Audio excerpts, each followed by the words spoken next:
The morning Wren Calloway first saw Harlow Basin, the light was doing something she had no word for. Not beautiful, not harsh, but honest in the way that light is honest when it falls on a thing without flattery. The basin spread below the ridge road in long folds of brown and ochre, the grass short and pale in the September heat, the creek line marked by a darker thread of cottonwood that ran northeast before bending out of sight. She pulled the wagon to a stop at the crest and looked at it for a long time without moving. The driver she had hired in Cheyenne shifted in his seat beside her but said nothing. He had already said everything he intended to say about the Calloway ground on the first hour of the ride, which was that nobody had made it work since Elias Calloway's health went, that the bank in Duskwater had been patient longer than most banks would have been, that a woman coming out from Philadelphia in September with 2 trunks and a crate of books was not what the basin had been waiting for. He had said all of that in the first hour. For the remaining 4 hours he had been quiet, and Wren had been grateful. She was 32 years old. Her hands resting on her knees as she looked at the land her father had left her were not the hands of a woman who had spent the last 8 years teaching literature to the daughters of Philadelphia merchants.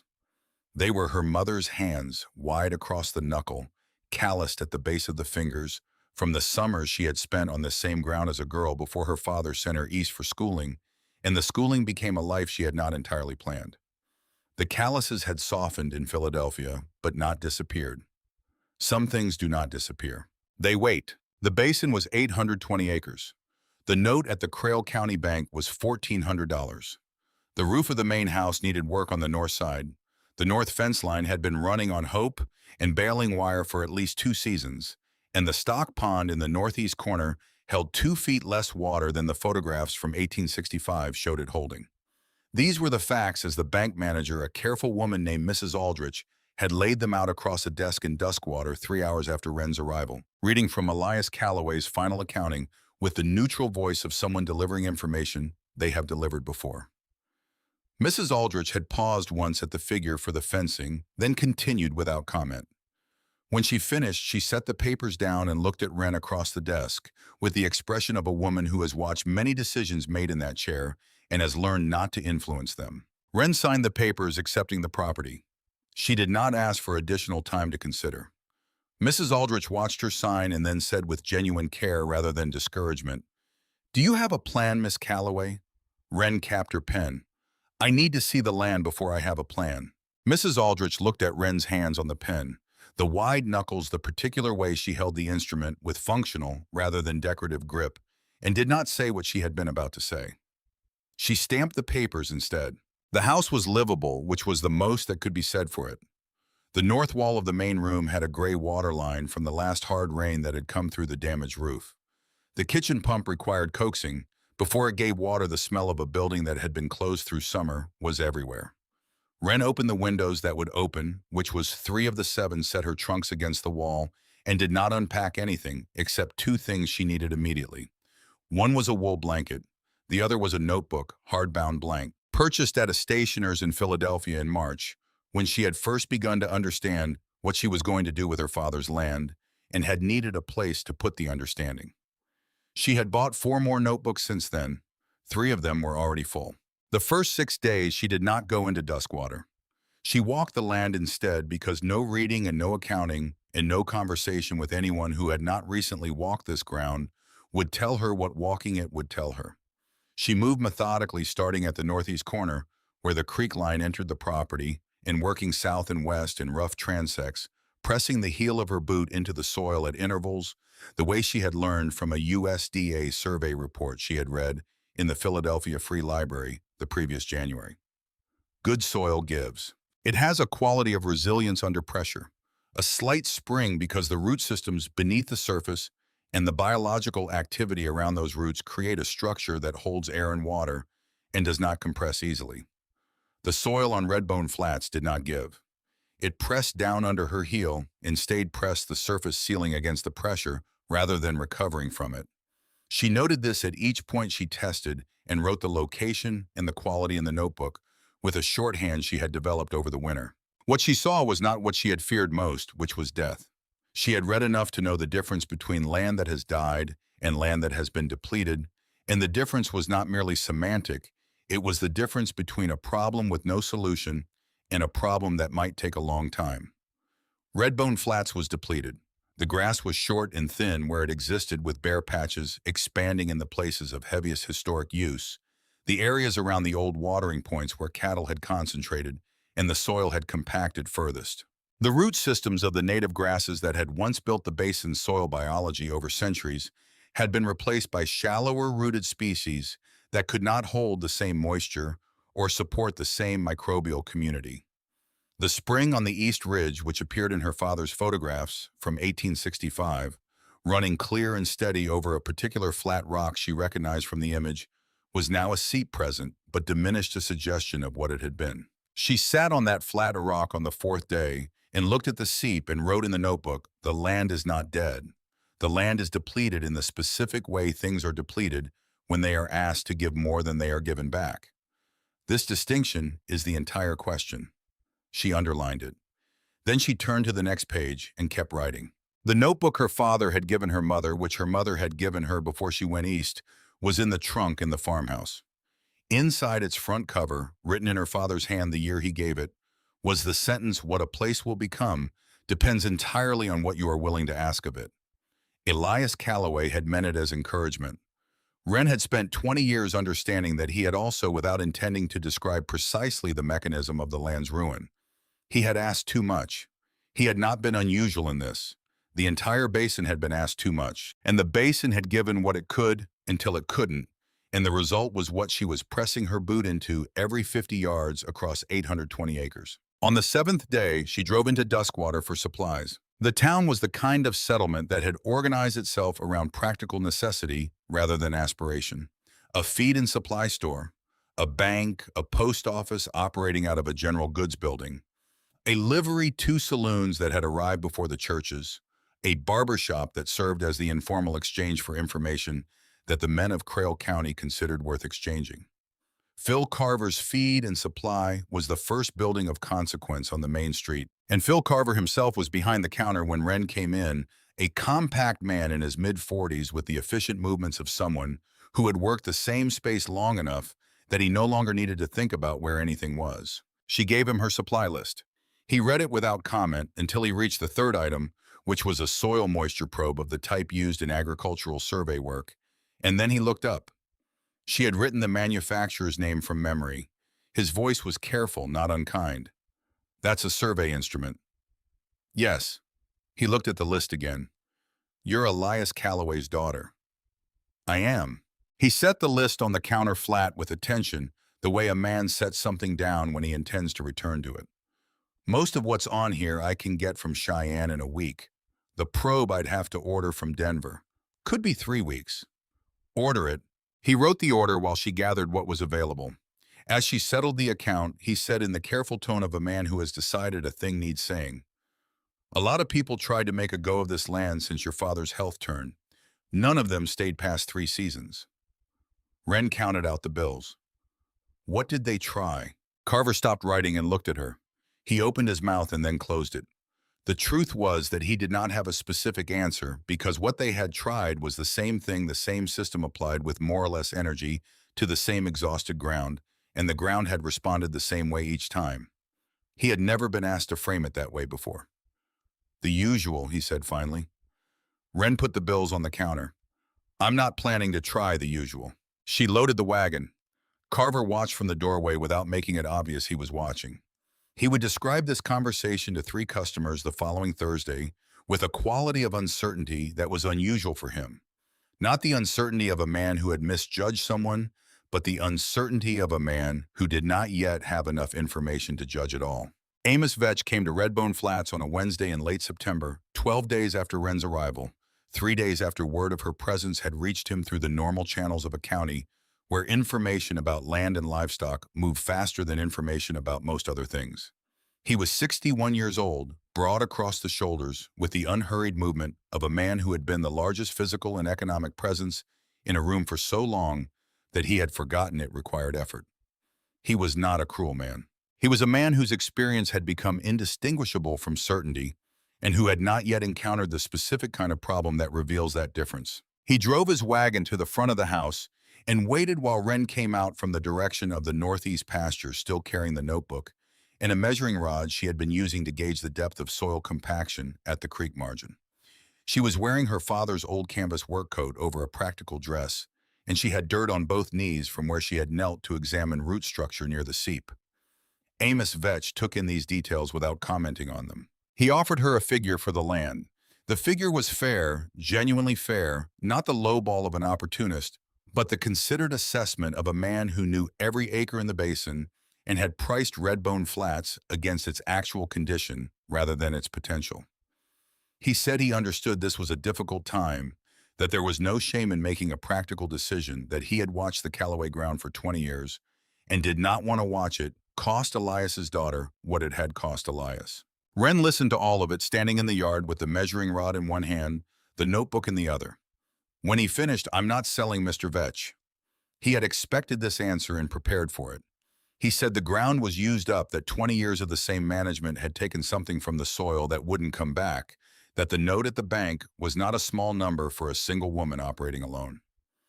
"Used up and dead are different things," she said. Vetch looked at the pasture behind her, the thin grass, the bare patches, the general quality of a landscape that had given too much. He was not condescending. He was genuinely concerned, which was in some ways harder to argue against. "Miss Callaway," he said with the particular patience of a man who believes he is saving someone from a mistake, "this land needs cattle management done right, not an experiment." She looked at the pasture, then back at him. "I'll let you know how it goes." He drove back to his operation. His son, Cal, 28, and home from 2 years at the University of Nebraska, was working the fence line on the east side of the Vetch property when his father returned, and he saw something in the set of his father's jaw that he had seen only a few times before. Not anger, but the particular stillness of a man who has encountered a position he cannot immediately categorize. Mags Dunbar arrived at Redbone Flats 11 days after Amos Vetch in the first week of October, the week Wren had finally cleared the water line off the north wall and repaired the 3 windows that had been painted shut. Mags walked from her own property 3 miles north without sending word first, which Wren would later understand was how Mags had always done things. She appeared when she had something worth appearing for and not otherwise. She was 71 years old. She had come to Wyoming Territory in 1848 with her husband Douglas Dunbar, who had died of a fever in the winter of 1861, and left her 40 acres in a stubbornness that had proven more durable than the marriage, the fever, or most of the men in Crail County. She was spare and straight-backed with gray eyes so pale they were nearly colorless, and she looked at the world with the frank attention of someone who stopped pretending at a young age and had not resumed. She found Wren in the northeast pasture measuring grass height with a wooden rule moving along a transect she had marked with small stakes. Mags watched for a moment without announcing herself, then said, "Your father measured too." Wren looked up. "What happened?" Mags walked to where Wren was standing and looked at the grass in the notebook. He measured what he had, not what was missing. Wren recorded the number at the point she was standing. Then she looked at Mags. What was missing? Mags looked at the basin with the quality of someone accessing a memory stored rather than something present. "In 1855, she said, I could stand where we're standing, and the grass would come to here." She held her hand flat at mid-thigh. Black soil under it. You'd pull a handful, and it would be damp a foot down in August. The creek ran clear. She paused. There were bison. Not many by then, but some still came through on the old routes. They'd graze a section for 2-3 days and move on. The grass would be down to nothing when they left. 3 weeks later, you'd walk through the same place, and you couldn't tell they'd been there. Wren was writing. Mags watched her write. "The bison stopped coming through in '69, Mags said. The grass changed after that, not all at once, slowly, the way things change when something that was supposed to be there isn't anymore." Wren finished writing. "Did anyone make the connection at the time?" "No," without particular judgment. "People saw what they lost. They didn't see what left with it." She looked at the notebook. "What are you planning?" Wren told her not everything, not yet, but the core of it. The rotation system she had been reading about through the winter in Philadelphia. The principle of giving the grass intervals of rest long enough for the root systems to recover before the next grazing cycle. The idea that the land had not forgotten how to do what it was built to do, it had simply been prevented from doing it long enough that the mechanism was weakened. Mags was quiet for a moment. "What animal?" This was the question. Wren had been circling it for 3 months. She had the answer, but she had not said it aloud to anyone in Crail County yet, because the answer was not the kind received without context, as anything other than evidence of a particular kind of thinking that Wyoming territory had limited patience for. She said it anyway. Bison. Mags looked at her for a long moment with those colorless eyes. Then she nodded once, not in agreement exactly, but in the specific way of a person who has been told something they recognize as true, even though they had not previously heard it stated. She turned and began the 3-mile walk back to her property. Halfway across the first pasture, she stopped and spoke without turning around. The grass here was built to be eaten by something that moves. You give it something that stays, the grass forgets how to recover. It's not dead. It's just stopped being asked the right question.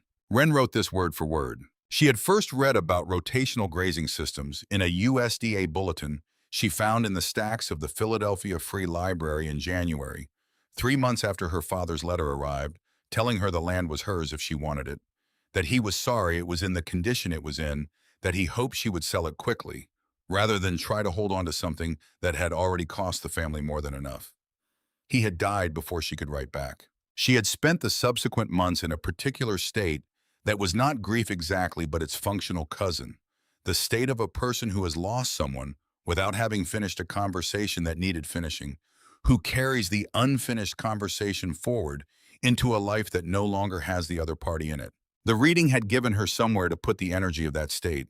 She read the bulletin 3 times and then found 2 more like it, and then found through a reference in the third a series of academic papers on prairie grass ecology that the University of Pennsylvania Library held in its agricultural collection. She read about the relationship between root depth and water retention. She read about the soil microbial communities that built themselves around healthy root systems and collapsed when those systems declined. She read about what happened to the biology of prairie soil when the organic matter from deep root decomposition decreased, how the soil compacted, how the surface sealed, how water that had once soaked 3 feet down began instead to sheet off and carry the topsoil with it. She read about bison. She read about how 30 million animals moving across the Great Plains in concentrated groups had shaped every aspect of the grassland ecosystem over 10,000 years. The grass species that had evolved to survive, being grazed to the ground, and then resting the soil biology that had built itself around the disturbance pattern of hooves breaking the soil surface crust. The water cycle that depended on root systems deep enough to hold moisture through months without rain. She read about what had happened to the grasslands after the bison populations collapsed in the 1870s and cattle replaced them. How cattle, because they did not move the way bison moved, stayed near water and shade and grazed the same ground repeatedly without the intervals of rest that the grass required. How the grass asked to give without being given the recovery time its biology required gave less each season. How the soil, no longer supported by deep root systems, compacted. How the compaction worsened the grazing, which worsened the compaction, until the land arrived at the condition that Elias Calloway had handed his daughter along with a $1,400 note and an apology he had not lived to deliver in person. She had understood all of this before she set foot in Wyoming. What the reading could not give her was the specific knowledge of this specific land, the way Harlow Basin held or lost water, the particular grass species that had survived the depletion and those that had been lost, the microclimates created by the ridge to the east, and the way the creek moderated temperature in the northeast section. That knowledge required being here, walking the ground, measuring it, watching it through seasons. The auction notice came through a dry goods trader who stopped in Duskwater on his way north from Cheyenne, a man who dealt in whatever information crossed his path with the same practical neutrality he brought to dealing in anything else. He mentioned it to Phil Carver as a curiosity, a small bison operation in southern Montana, 11 years old, closing out because the family running it had run out of the specific convergence of capital and will and favorable circumstance that small operations require, and that the previous 2 years had not provided. 22 animals thin, not worth the trouble of hauling to any market that wanted finished beef available at a dispersal price to anyone who wanted to do something with bison. Carver mentioned it to Wren on her next Thursday supply run with the tone of someone passing along information they find slightly absurd but feel obliged to share. Wren asked the location, the date, the name of the contact. Carver told her. She wrote it in the notebook. She drove north alone in mid-October, 3 days each way through country that became more stark as she moved into Montana. She had the notebook, a change of clothes, enough food for the road, and a clear idea of what she was looking for, which was not 22 bison in good condition, because she could not afford 22 bison in good condition. What she was looking for was something that could not be determined by price or by a description in a letter. Something she would know only by looking. The holding pen at the sale property was functional and nothing more. The 22 animals were in a space adequate for their immediate physical requirements and insufficient for anything involving the word adequate in a more expansive sense. The condition of an animal in declining circumstances tells itself in particular ways, the ribs showing through the winter coat. The coat itself lacking the dense, healthy lay that insulation requires, the posture that is one position away from the posture of an animal in full condition. None of the 22 were sick. Wren confirmed this with the veterinarian on site, a plain-spoken woman who had been doing large animal work in that part of Montana for over a decade, who said of the 22 animals, thin, not diseased, change the conditions, and the animals will change. Wren stood at the pen for 25 minutes. The other men who had come to look at the sale spent less than 5 minutes at the bison pen before moving on to the cattle lots. Wren stood at the rail and watched the 22 animals with the same quality of attention she brought to soil measurements and grass height recordings, without conclusion, without the filter of deciding what she thought before she had enough information to think it. The animal she kept returning to was a large female ash gray in her coat, with a depth that shifted toward dark brown in certain angles of light. She stood slightly apart from the group, not isolated, not rejected, simply positioned where she could observe the pen and everything beyond it simultaneously. When the other animals moved in the restless circling of confined creatures, they checked this one first. Not overtly, not as a flock turns. Something subtler, a glance, a pause, a slight orientation of the head before committing to a direction. Wren had watched animal behavior long enough to recognize social structure when it expressed itself, and what she was watching was a hierarchy so established it had become invisible, the leadership of an animal whose authority the group had absorbed so completely they no longer needed to perform the acknowledgement of it. She bought all 22, no one else bid. The hammer came down on the first offer. On the first night of the return journey, camped in a hollow off the road, with a fire small enough to be responsible in the October wind, Wren sat with the notebook open and listened to the sounds from the wagon where the 22 animals were loaded. Bison in an unfamiliar enclosed space make sounds unlike cattle, lower, with a resonance that comes from the chest rather than the throat, less panicked and more processing the vocalizations of animals working out a new situation rather than reacting to it. She wrote in the notebook, the gray female. Call her Dusk. She did not explain the name because it did not require explanation. It was the color of the animal in that hour, in that particular evening, that was neither day nor dark, but the held moment between them. It was also the first time in 19 months since the morning she had received the telegram from the doctor saying Gideon was gone that she had named anything new. She sat with that fact for a while in the firelight before she closed the notebook and slept. The reaction in Duskwater began before the wagon reached the property. Phil Carver had mentioned the auction to 3 customers after Wren left with the contact information. Word in a county of that size does not travel slowly. By the time Wren came through Duskwater with a wagon full of bison on a Thursday morning in November 1883, the shape of the joke had already organized itself. The widow's herd was the name that settled in, not invented by anyone in particular, arrived at by the collective instinct of a community that processes what it doesn't understand by naming it something it can laugh at. The 22 animals were visibly thin. The wagon was driven by a woman who had been in the county 7 weeks and had already declined an offer from Amos Vetch, which was itself a kind of audacity that required accounting. Carver watched from the doorway of his store as the wagon passed. He would say later to various customers that he had not joined in the laughter, though he had not argued against it either, which amounted to the same permission. Amos Vetch was at the feed store when the wagon went through. He watched it pass and did not say what he was thinking, because what he was thinking was not yet fully formed. His son Cal, standing beside him, watched the ash-gray female through the slats of the wagon as it moved down the street the way she stood in the moving vehicle, without bracing against the movement, not fighting the instability, but absorbing it, her head up and reading the wind through the gaps in the wagon boards, with the quality of attention that some animals bring to new information, and most do not. Cal watched this for the length of time the wagon was visible and said nothing to his father. Wren drove through town without looking at the people looking at her. She had known what the reaction would be before she bought the animals. She had considered it, set it aside, made her decision on other grounds. The opinion of Duskwater was information she would take seriously only after it was based on something other than ribs and a joke whose punchline had not yet arrived. At the property, she opened the gate to the first paddock, the home pasture she had divided from the north section with new wire and posts she had set herself over the previous week. The gray female came off the wagon last, which was the order of a leader who ensures the group is through before following. She stood at the loading ramp for 11 minutes with her head up, reading everything: the wind direction, the grass, the fence lines, the slope of the ground, the distant ridge. Wren timed it. Then Dusk walked through the gate with the steady, deliberate movement of an animal that has gathered sufficient information to commit, and 21 animals followed without prompting, without hesitation, moving into the paddock, in the loose grouping of a herd that recognizes its leadership structure, even in a new landscape.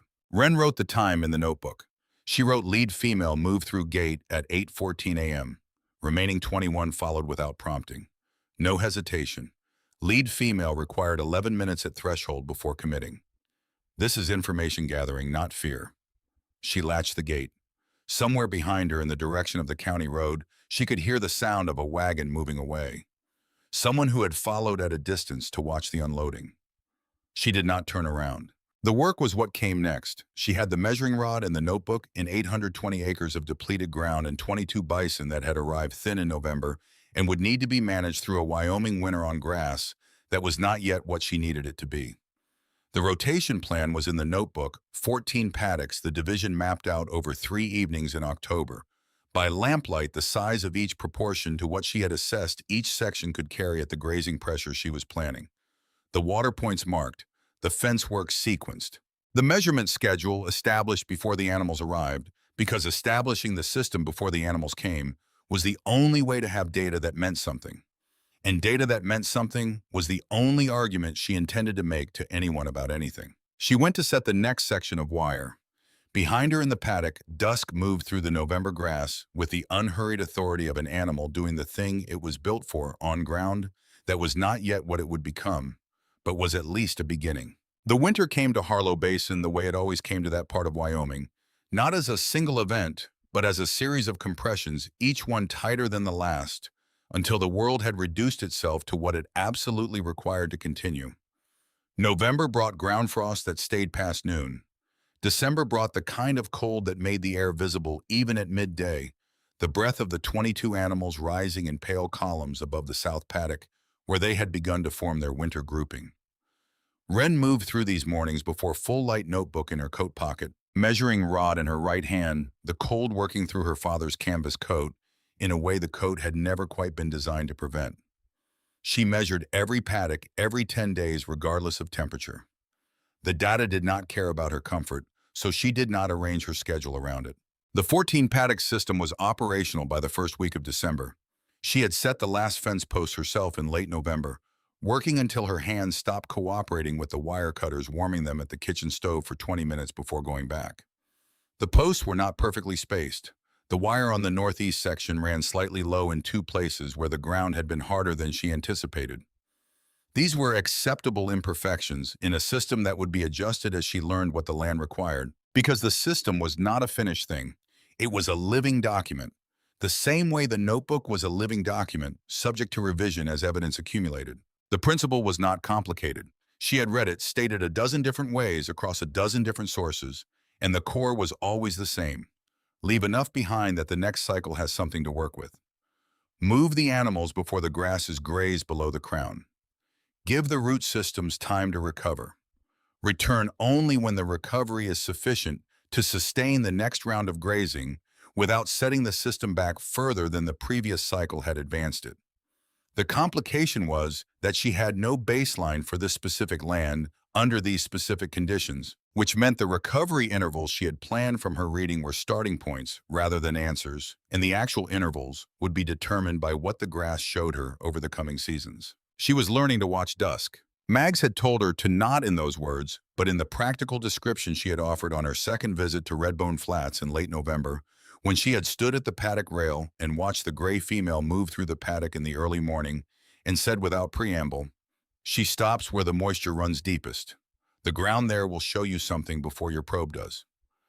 Wren had listened with the attention she reserved for information that comes from decades of direct observation rather than from text, which is a different quality of knowledge and carries different authority. She had checked the correlation between Dusk's preferred morning positions and the soil moisture readings she was already taking.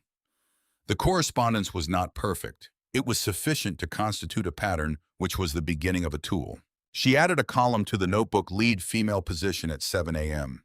The data began accumulating beside the grass height measurements, the soil compaction notes, the temperature readings she was taking twice daily against a thermometer nailed to the north post of the barn.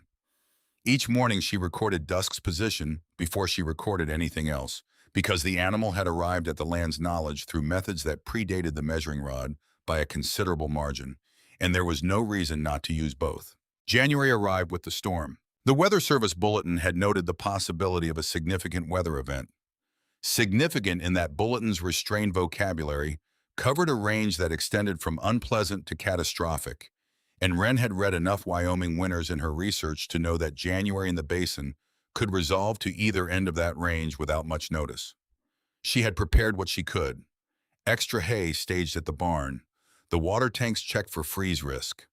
The 22 animals in the south paddock, which had the Cedar Break ridgeline as a wind block on the northwest face. The storm came on the 14th of January, and it was not unpleasant. The temperature dropped to 22 below zero Fahrenheit over 6 hours. The wind hit the basin from the northwest at a sustained velocity that drove the snow horizontal and reduced visibility to the length of Wren's outstretched arm. She made it to the barn at the beginning of the storm and stayed there listening to the wind work against the structure, calculating the probability that the South Paddock's cedar windblock was adequate for what was happening on the other side of it. At Amos Vetch's operation 2 miles east, the cattle were in the main barn, 60 head, in a structure built for 50 heat generated by the bodies working against the cold, close confinement that was the standard winter management for cattle in that climate. By morning, 28 animals were dead. Not from cold alone, from the combination of cold confinement and the respiratory failure that comes when too many animals are held in too little space through too many hours of extreme temperature. Amos had been ranching for 35 years and had lost cattle to bad winters before, but not 28 in a single event. He stood in the barn doorway at dawn, looking at what the storm had left, and his face did not show what he was feeling, because his face was not a document he shared with circumstances. Wren went out at first light into the aftermath. The snow was knee-deep in the open and hip-deep against the fence lines, and the cold had not broken, it had simply stopped moving, settling into a static weight that pressed the world flat. She moved through it toward the south paddock, with the counting already happening in her mind, the number 22 present in her chest before she reached the rail. All 22 were present. The bison had formed a grouping in the angle of the cedar break that she had not seen them use before. Tight organized the arrangement of animals that have understood a threat collectively and responded to it collectively. Dusk stood at the eastern edge of the group, with her massive head low, snow-packed into the dense fur of her shoulders and neck. The winter coat of a bison in full condition is not the coat of an animal that requires shelter. It is a biological structure that took 10,000 winters to develop, and it had not lost the knowledge of what it was for. The animal's breath made a single collective cloud above the group that drifted slowly east in the still air. Wren counted twice. She recorded the date, the temperature, the storm duration, the animal count, the position of the group, the snow accumulation in the paddock. Then she wrote January 14th. Storm, minus 22 degrees Fahrenheit overnight sustained. All 22 present.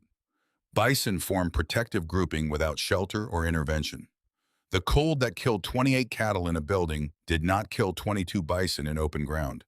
This is not luck. This is design. The distinction between luck and design was not a small one in Crail County in January 1884.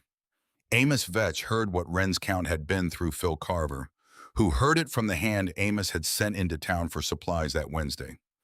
Amos did not comment on it in any way that was recorded.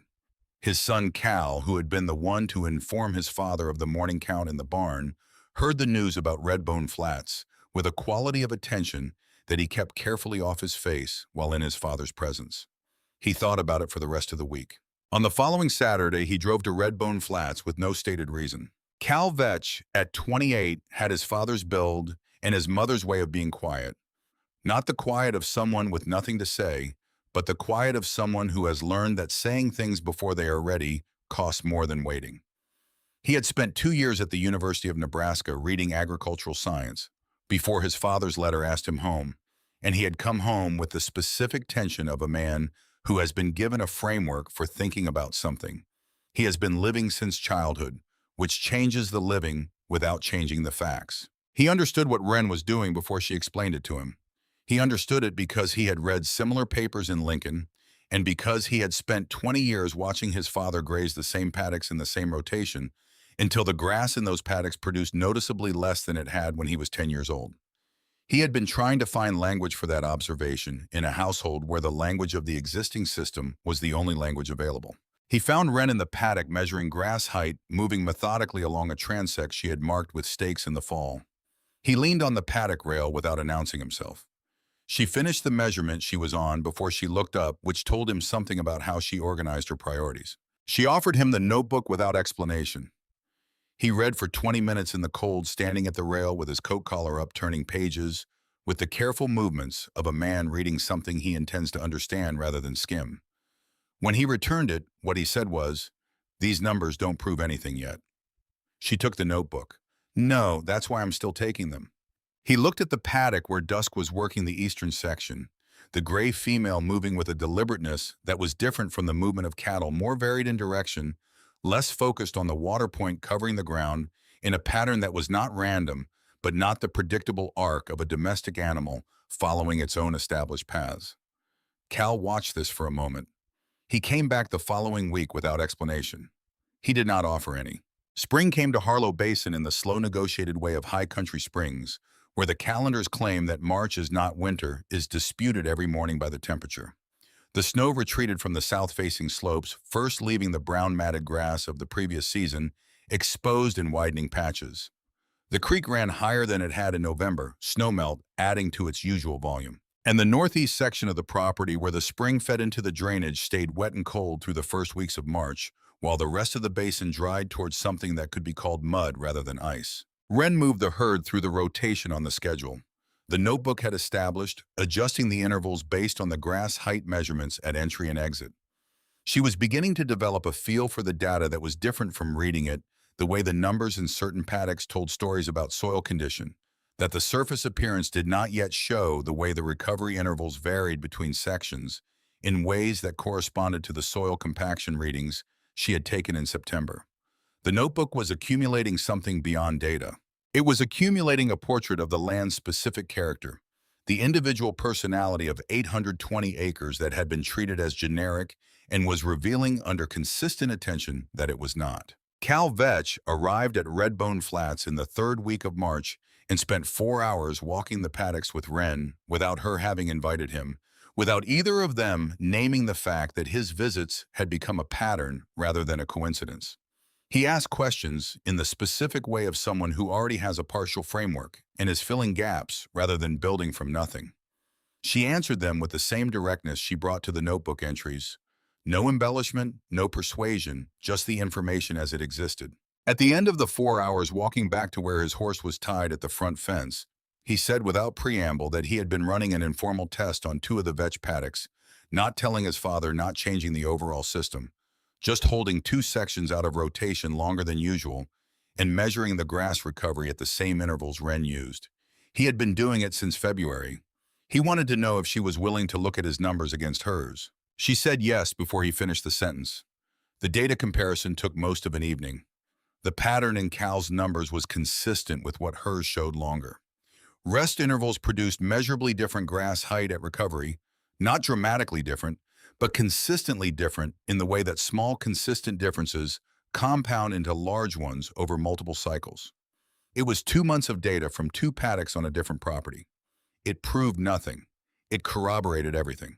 April came, and with it, the first thing Wren had been watching for since October. She found it on a Tuesday morning in the third paddock, the section that had been through two full rotation cycles by then, the first paddock she had moved the herd through in November, and the first one they had revisited in February. The area she was examining was the section nearest the old water point, where the previous summer's grazing under prior management had been heaviest, where the compaction readings in September had been worst.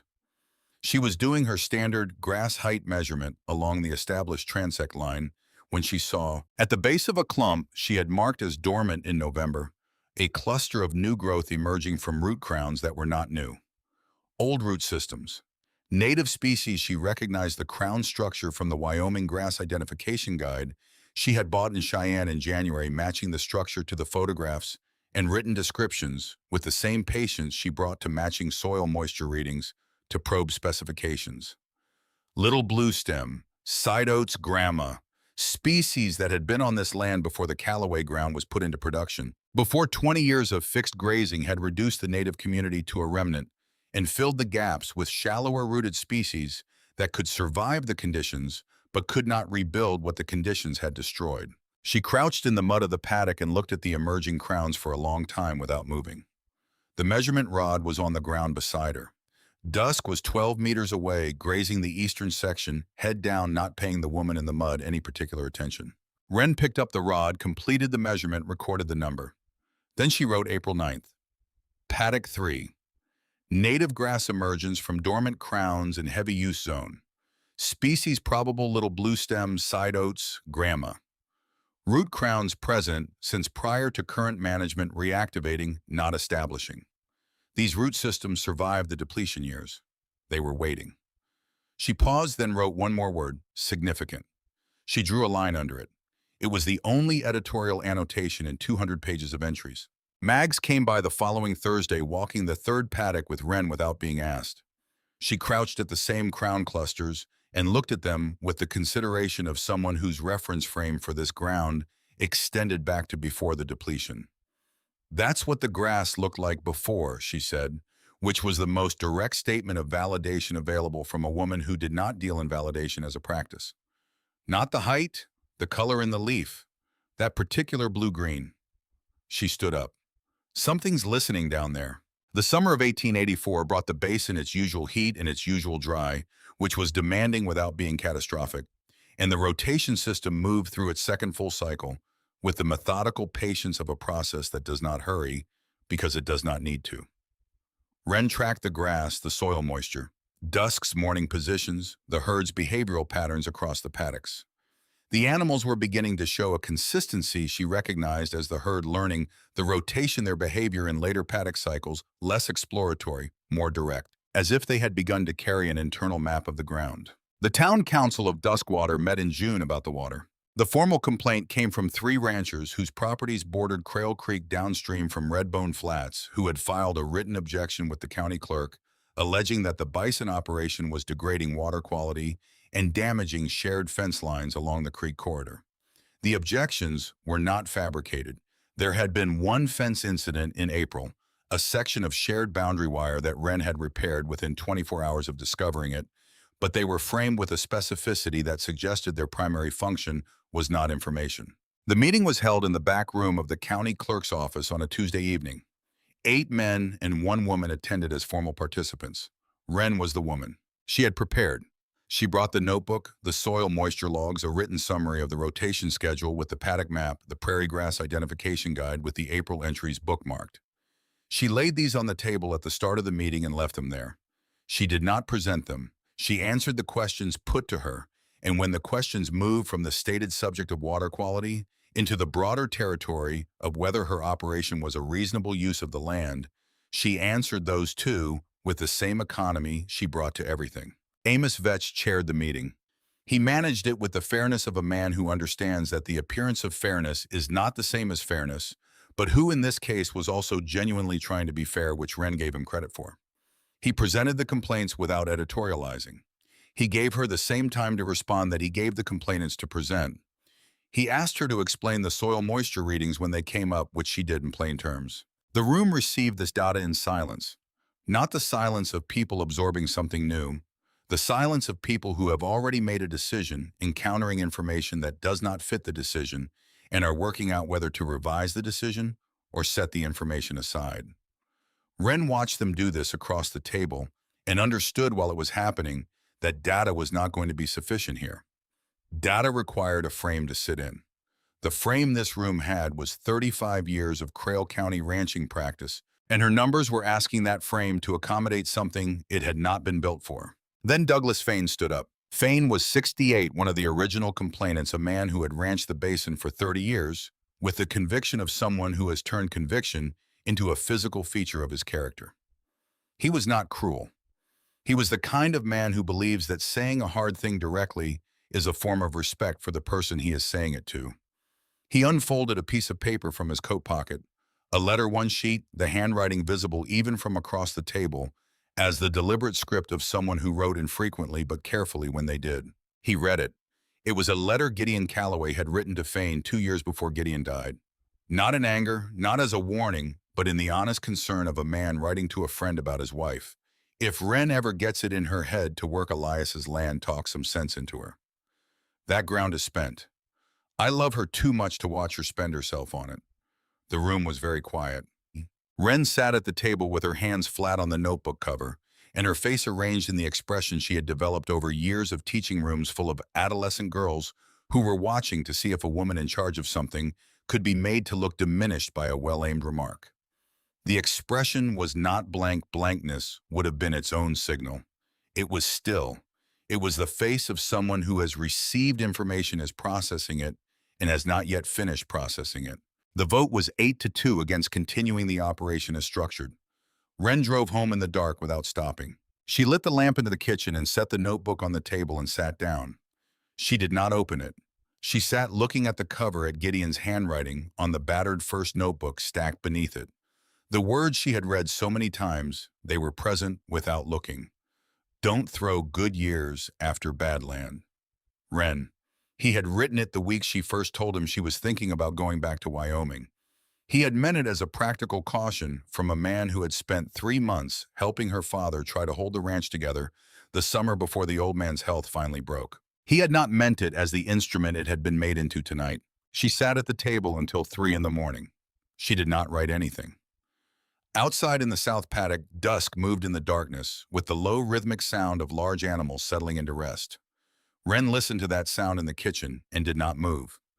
There are moments when the accumulation of forces against a thing reaches a weight that tests whether the thing is attached to the ground or only resting on it. And this was one of those moments, and she sat in it without resolving it, which was the honest response and the only one she had. In the morning, she went out to take the measurements. The notebook was opened by 7. The pressure from the bank arrived in August, as she had calculated it would. The financial calendar did not consult the growing season. The letter from Mrs. Aldrich was precise and not unkind.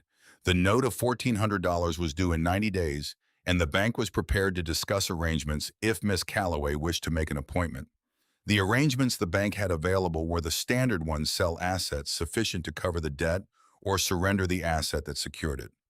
Selling 6 of the Bison bulls would come close to the figure. It would also remove animals whose behavioral contribution to the herd structure was not replaceable at the price she would receive for them, and it would reduce the herd to a size that would make the rotation system less effective in the paddocks that required the full herd's grazing pressure to work correctly. She did not make an appointment. Instead, she spent 4 evenings writing.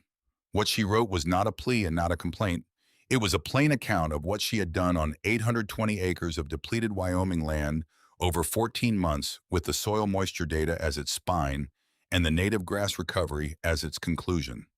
She sent it to the Western Agricultural Review in St. Louis with a cover letter 1 paragraph long that included no request for anything except consideration. She had no expectation this would solve the financial problem in 90 days. She sent it because the work was real, the data was real. And the correct response to doing real work is to put it where it might be read by someone who has the capacity to recognize it. 3 weeks later, an envelope arrived from St. Louis. The editor wanted the piece with revisions. The revisions were minor. The payment was $15. The $15 was not a solution to $1,400. What it was confirmation from outside Crail County that what she was doing was worth reading about, which was a different kind of currency and not without value in a county where the opinion of the Western Agricultural Review carried more weight than the opinion of any individual within it. Cal Vetch appeared at Redbone Flats on the first Thursday of September at 7 in the morning before the measurements were done. He dismounted at the front fence, tied his horse walk to where she was recording the 6-inch probe readings in the south paddock, and told her he had paid the $1,400 to the Crail County Bank the previous afternoon. She looked at him.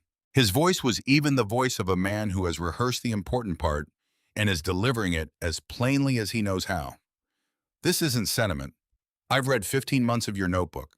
I've run 2 paddocks on our property with your method, and I have 7 months of data that matches yours. What you are doing here is the closest thing to a sound investment I've seen in this county, and sound investments are difficult to find. I would rather own a stake in the outcome than watch the bank end it. She said what she needed to say. What do you want? He said, 2 paddocks on vetch land run on your rotation schedule with your measurement protocol. I want comparison data from a different soil type on a different slope. Everything I collect you see. Everything you collect I see. No exceptions. My father doesn't need to know the arrangement until there's something worth telling him. She looked at him for a long moment. He was not offering charity. Charity would have been easier to refuse. He was offering her the ability to continue the work in exchange for the thing he actually needed, which was data from a larger sample. It was the arrangement of 2 people who have decided that the work is more important than who appears to be doing the favor. Everything I collect you see, she said. Unedited. Agreed. She held out her hand. He took it. She wrote in the notebook that evening, September 4th. Vetch arrangement formalized. 2 comparison paddocks on vetch property, full data sharing, no editorial control. This is the first independent corroboration of the system. Whatever the data shows on different ground, it will show it honestly. That is sufficient. She paused, then added one line Gideon would have called this practical. He would have been right. She closed the notebook and went to check the evening water levels in the south paddock tanks. The ordinary work at the end of an extraordinary day. The 2 things indistinguishable in the record she was keeping, because in the record she was keeping, they were the same kind of thing. The winter of 1884 into 1885 was the quiet season, not peaceful, but the specific quiet of 2 people working parallel problems in parallel places without discussion, which is its own form of collaboration.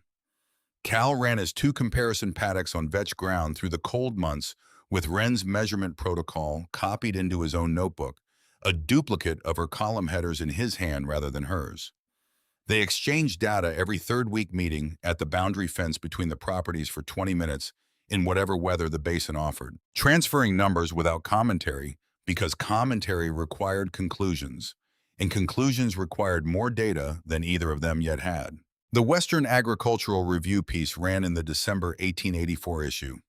Wren received her copy on a Wednesday, read it at the kitchen table in 20 minutes, noted 3 places where her original prose had been clarified in ways she would not have chosen, but that did not misrepresent the data, then filed it with the notebooks. 3 days later, Phil Carver mentioned at the counter that he had seen her name in the review, that a rancher from 2 counties east had come in asking about the Callaway rotation method, that he had told the man he would need to speak to Wren directly. Carver said this with the careful neutrality of a man recalibrating a position he had held since November 1883 without announcing the recalibration. A Cheyenne paper ran a summary paragraph of the piece in its agricultural section the following week. Duskwater read it. The town's relationship with what it had named the widow's herd underwent a shift that no one acknowledged directly. A social maneuver common to small communities where collective opinion changes without anyone accepting responsibility for having held the previous version. The jokes did not continue. New ones did not replace them. The silence that arrived in their place was not neutral. It was the silence of a room where the conversation has moved to something that requires more care than the previous topic. June of 1885 arrived without drama, which was the last month that would be true for some time. The Weather Service bulletin on the 2nd Wednesday of the month noted a developing high-pressure system over the Central Plains expected to suppress precipitation across Wyoming through the summer months. The ranchers of Crail County applied the appropriate discount and went back to their work. By the end of June, the discount was no longer applicable. The creek was running at 60% of its normal summer volume. The south-facing slopes had gone the color of old rope 3 weeks before they had ever gone that color in any summer anyone could document. The stock ponds on the eastern properties were showing the gray cracked margins of water that has retreated below its seasonal floor. Wren measured every morning before the heat established itself, moving through the paddocks with the probe in one hand, the notebook open in the crook of her arm. The numbers she was recording were different from the numbers the surrounding land was producing. She knew this not from comparison with other people's data, which she did not have, but from the county road right-of-way she had been using as an unmeasured comparison point since the previous spring.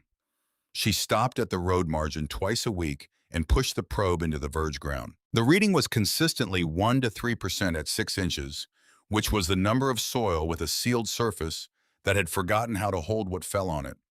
The paddocks through 2 full rotation cycles were reading 8 to 12% at the same depth. The paddocks in their first cycle were reading 4 to 6.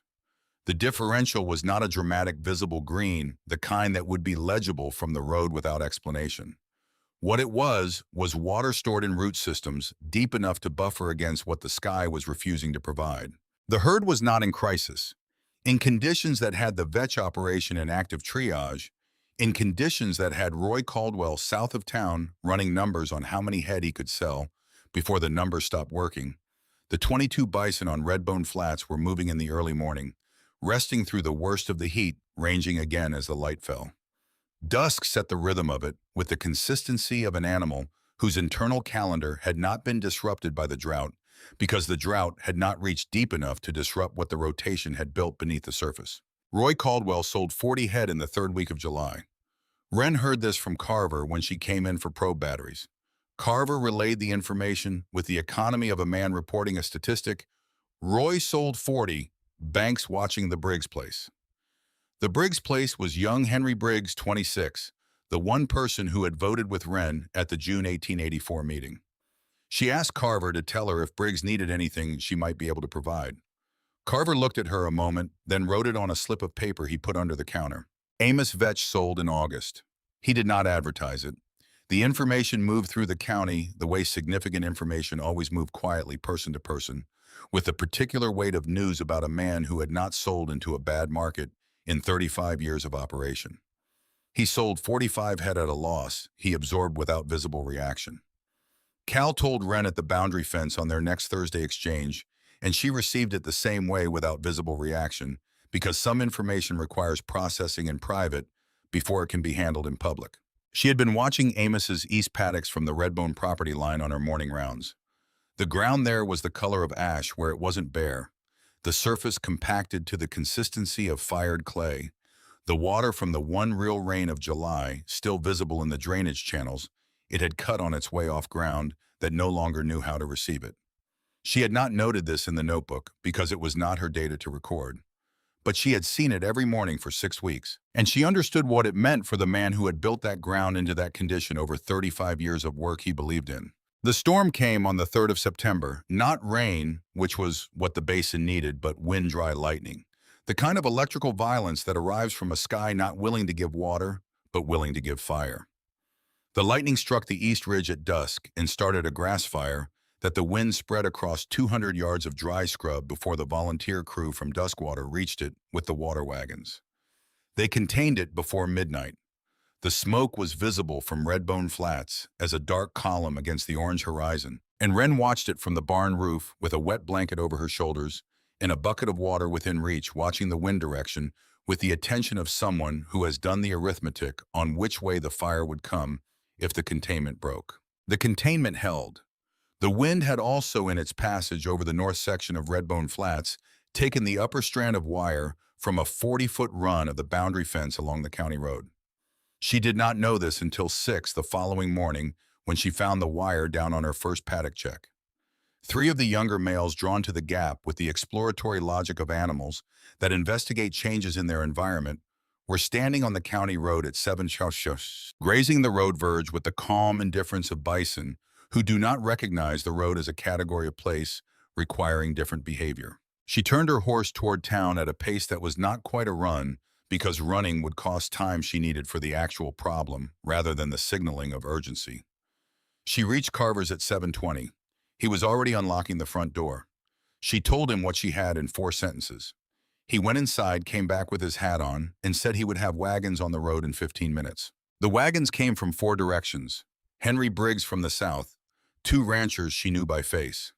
Cal Vetch from the east on horseback, having seen the animals from the Vetch property and already moving before Carver's message reached him.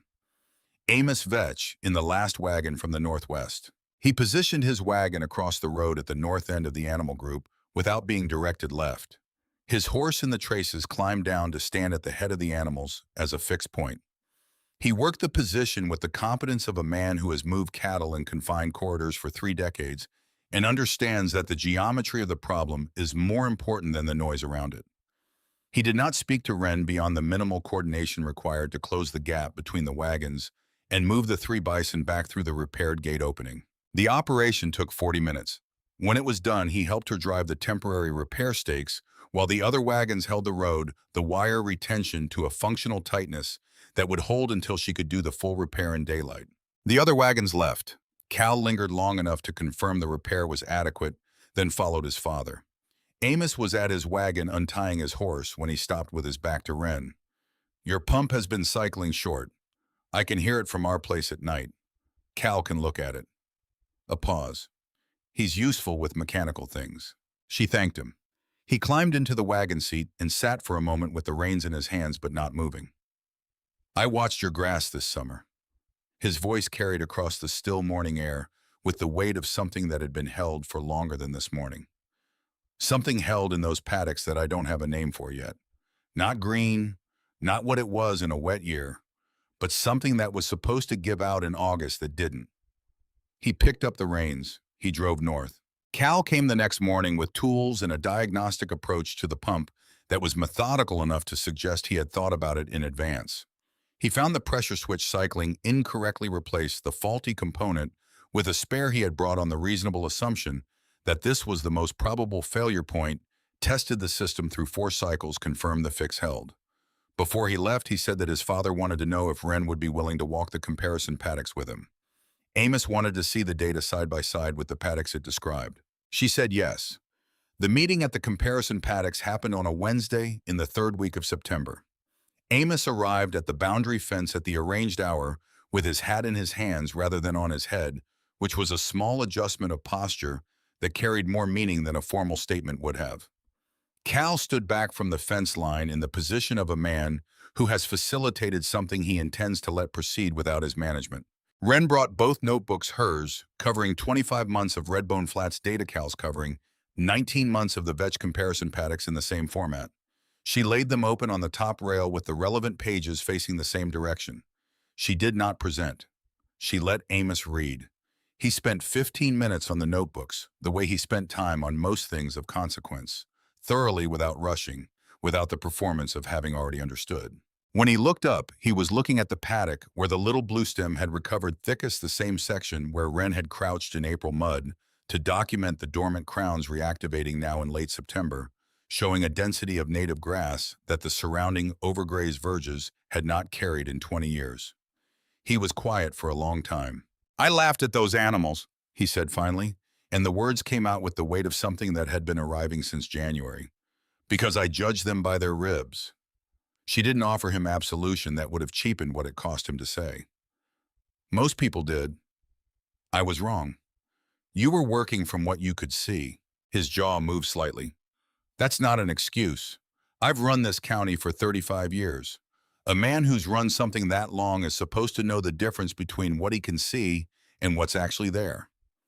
He looked at the paddock again, the grass that had come through the worst summer in a generation, carrying something the surrounding land had given up in July. "What made the difference in the root depth specifically? Walk me through it," she told him. Not quickly, not with the assumption that the terminology would land without context, but with the specific patience of someone who has thought about something for 2 years and found language for it that works with a listener who needs the mechanism, not just the result. She described the rotation intervals, the recovery measurements, the native grass crowns that had reactivated in April, the soil moisture differential. The probe had been documenting since March. The way the root systems of the native species, once they had sufficient rest between grazing cycles, began rebuilding the soil structure that held water against drought rather than shedding it. He listened the way he had not listened at the Duskwater meeting 15 months earlier, without the preparation of someone waiting to respond with the quality of a man who has set down the position he arrived with because the position is no longer adequate to the situation. Your grandfather ran this land right at the start, he said when she finished. Elias showed me photographs once, the grass in those early years. She nodded. He had native species still established when he started. 20 years of fixed grazing removed them. And your father knew it was going wrong. He knew something was going wrong. He didn't have a framework for why. She paused. Neither did anyone around him. Amos looked at the paddock for another long moment. Next spring, I want to see your full rotation schedule. Not just Cal's 2 paddocks, the whole system, how you'd adapt it to ground with different slope and soil type. He stopped, then added the thing that cost him. I'm not prepared to say I'll change everything, but I'm willing to learn what you learned, which is more than I was willing to say a year ago. She looked at him steadily. That's fair. He put his hat back on. He walked to his wagon, climbed in, turned the horse north, then stopped and added in a voice carrying across the still September air, with the clarity of something long arriving. Gideon would have come around if he'd had the chance to see what you've done with it. I think you know that. She did not answer. He drove on. She stood at the fence with her hands flat on the rail, looking at the paddock where dusk was moving in the late morning light, and held what he had said in the specific way you hold something that simultaneously costs you and gives you something back. 3 young ranchers arrived at Redbone Flats on a Thursday morning in November. Briggs, a man named Cutter who had lost a quarter of his inventory in August, a woman named Patterson who ran 60 head on inherited ground south of Duskwater. Wren walked all 3 of them through the rotation schedule, the paddock map, the notebook. She showed them the probe readings.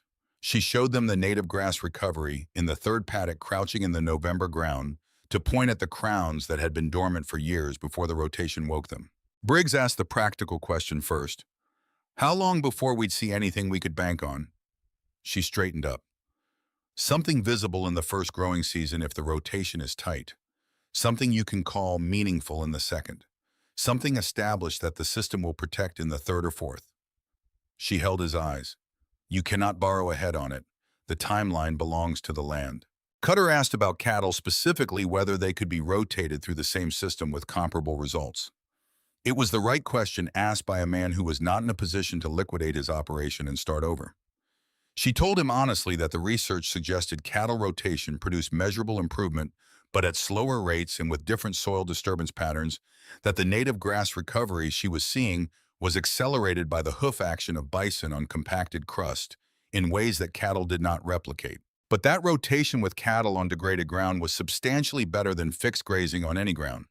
And that starting with what you had was better than waiting for what you didn't. Patterson stood apart from the group through most of this, looking at the 7th paddock, where dusk was working the west edge in the low November light.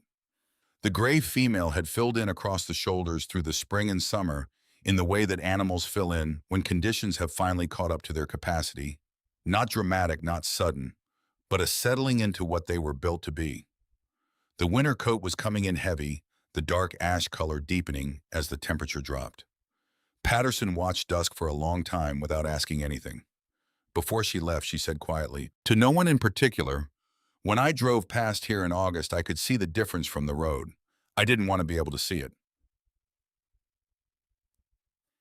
Wren understood this. Seeing a thing from the road before you have the framework to explain it is one kind of knowledge. The framework was what the notebooks were for. The road was what the drought had been for. Some arguments cannot be made in a room, they have to be lived through a summer and read in the color of the grass in August from a county road, and only then do they have the weight to move something in a person that words alone could not reach. Mags Dunbar made her final visit of the year to Redbone Flats on a Thursday in late November, 3 miles on foot in a temperature that had dropped below freezing by mid-morning. She walked the 7th paddock with Wren without being asked.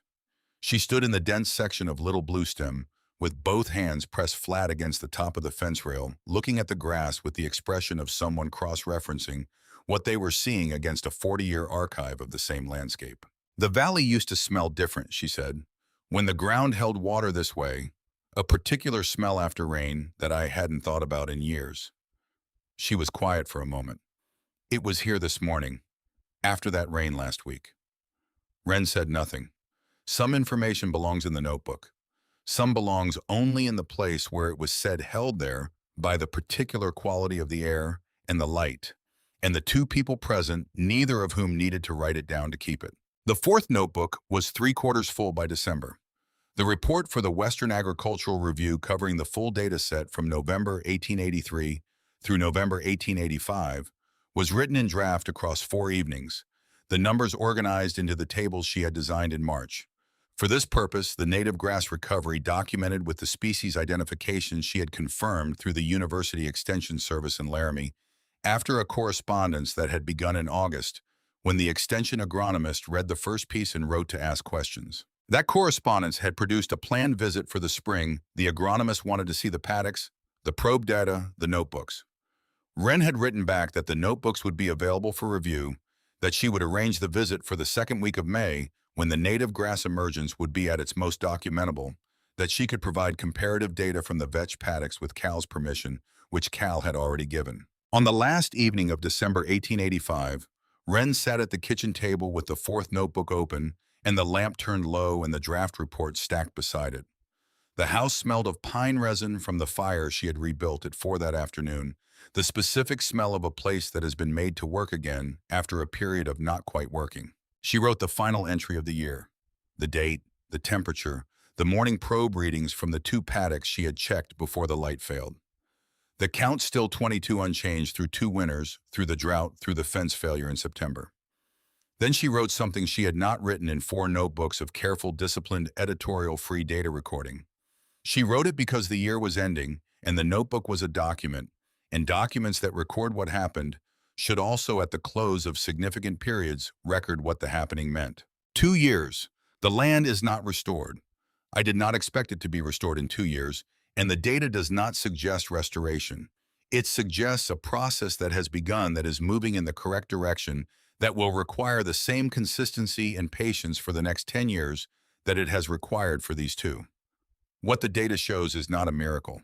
It shows root systems recovering, soil biology rebuilding around those roots, water held at depth where it was not held before, native species reestablishing from root crowns that survived the depletion years by going dormant rather than dying, waiting for conditions that would allow them to function again. She stopped, read what she had written, then added the last line, the one that had been forming since April, when she crouched in the mud of the 3rd paddock over a clump of little blue stem emerging from a root crown that had been waiting through years of wrong conditions for someone to stop doing the wrong thing long enough to let it remember what it was. The land knew how to do this. It had not forgotten. It had simply been prevented from doing it for long enough that the mechanism was weakened. What the rotation gave it was not instruction, it was permission. She closed the 4th notebook. Outside in the paddock where the little blue stem grew thickest, the 22 bison moved in the last hour of 1885, in the darkness, in the cold, their breath rising in the still air above them. Dusk was somewhere in that darkness, not visible from the kitchen window, not needing to be visible to be present. Her position in the herd as fixed and essential as anything Wren had recorded in 4 notebooks of careful measurement. The work that had been done was in the data. The work remaining was longer than the work done. The distance between those 2 facts was not a problem to be solved, but a condition to be accepted. And Wren had made her peace with it in the specific way that people make peace with true things, not by finding them comfortable, but by finding them preferable to the alternative, which was to stop. She would begin the 5th notebook in the morning. The column headers were already decided. The measurement schedule was already set. The paddocks were already known by name and character, and the specific way each one held or shed water in different conditions. There was nothing left to plan for tonight. She turned the lamp down to its lowest and went to bed, and the basin held the dark the way ground holds water when the root systems are deep enough steadily without drama, because that is what it was built to do.